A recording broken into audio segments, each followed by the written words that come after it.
नमस्कार.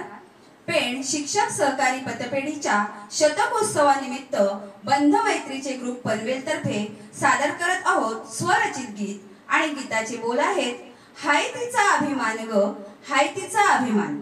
सादर करते आहेत पेण शिक्षक पतपेढीचे सभासद मूळ गायिका सौ स्मिता संतोष म्हात्रे, सहकलाकार सौ हेमलता पाटील मॅडम, सौ निशिगंधा मोकल मॅडम, सौ विद्या म्हात्रे मॅडम, तबला वादक श्री संतोष म्हात्रे सर, हार्मोनियम वादक श्री शशिकांत पाटील सर. प्राथमिक शिक्षक